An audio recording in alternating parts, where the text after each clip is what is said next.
député Fanta Sall ki fi bàyyeeku waaye jébbal njaal ki nga xam ne mooy njabootu commandant bi fi bàyyeekoo yoroon sécurité assemblée nationale bandiraaɓe ɓesngu horkajernaaɓe eɗen ndutta duwanaade ɓesngu horkajere e ruttaade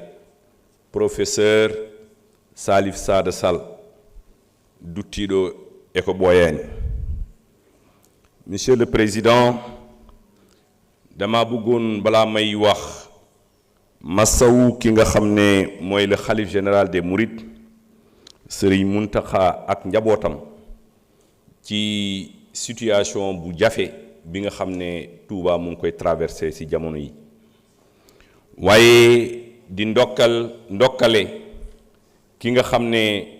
mooy le khalife général de Tijane sëñ Babacar Sy Mansour ci tàmbali bourde bi nga xam ne moom lay tàmbali tey moom la ñu ubbi tey gannaaw loolu monsieur le président maa ngi masaw bu baax a baax les populations de la commune de Mbao rawatina village de Mbao village de Petit Mbao ci uul bi nga xam ne dal na ci ñoom ci fan yi ñu génn mu jural leen ay jafe-jafe yu baree bari identifié nañu lu toll ni 27 familles yoo xam ne c'est des familles sans abri à Grand Mbao 3 familles à Petit Mbao waaye situation boobu la ñu nemmeeku à Thiaroye fële ci Yaraax jaar Bargny jaar Sendou ba Toubab Jalaaw situation bi nga xam ne moom mooy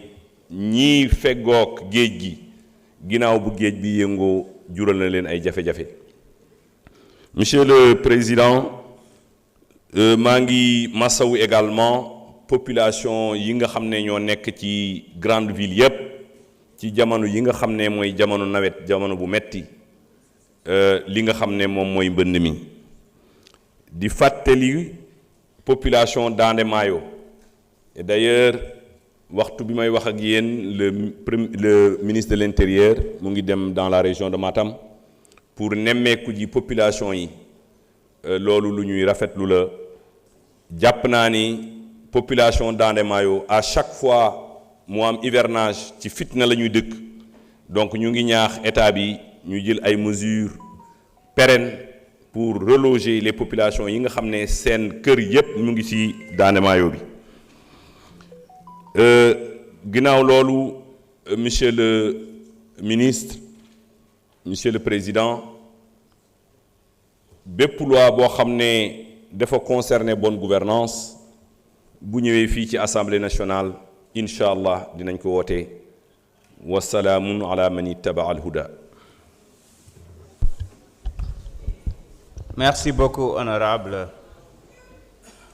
Abdou Karim Sall. Honorable Thierno Alassane Sall, vous avez la parole.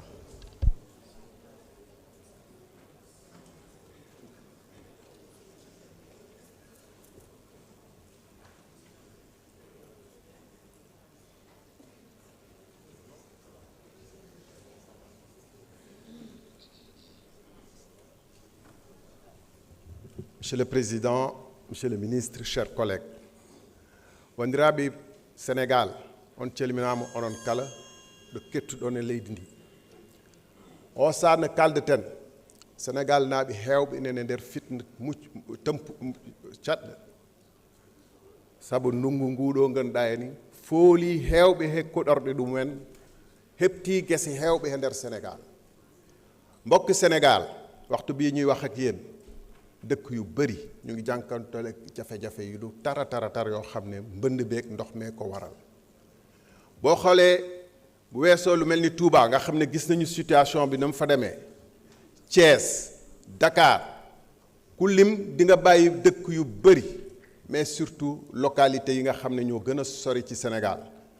Kédougou Bakel feneen ak feneen ak feneen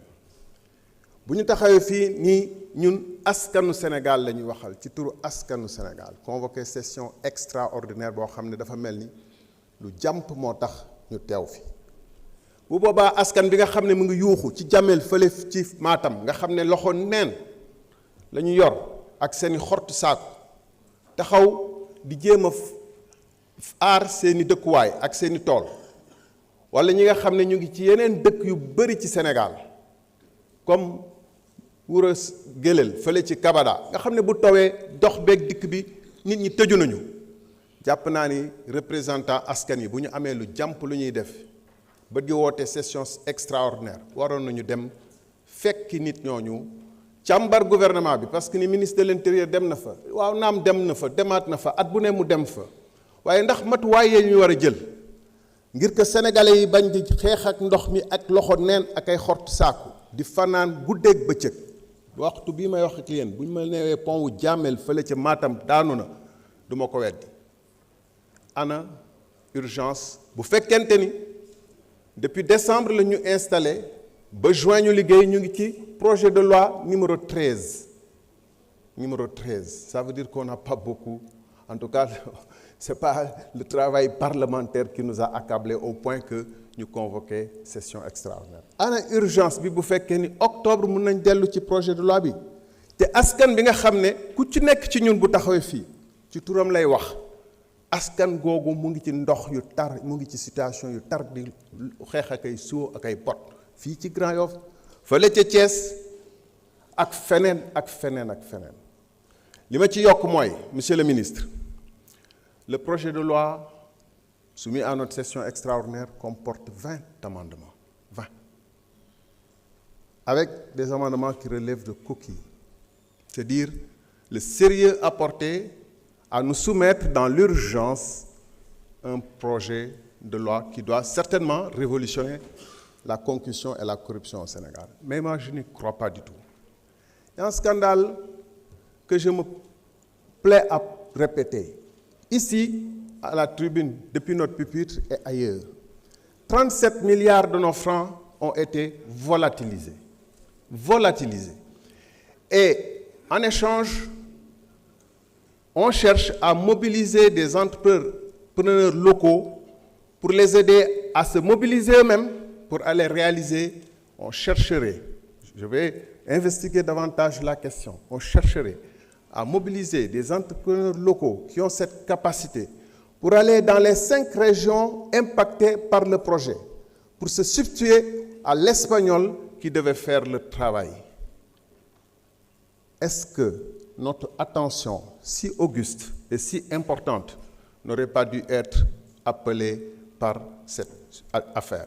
Nous voulons lutter contre la corruption. Nous voulons favoriser les lanceurs d'alerte. Me voilà, moi, député, dans mon rôle naturel de lanceur d'alerte. Je ne suis pas entendu, je ne suis pas écouté. Parfois même, on me charrie. Alors, que vaudraient les lanceurs d'alerte anonymes? Et je peux vous dire, et on y reviendra aussi, à Sénum, des lanceurs d'alerte ont saisi le Premier ministre sur une question qui concerne la bonne gouvernance, sans suite. Voilà encore un autre projet de loi qui va renforcer notre arsenal juridique sans rien changer au cancer qui gangrène le Sénégal. Je vous remercie. Merci beaucoup. La parole est à notre collègue Adama Diallo.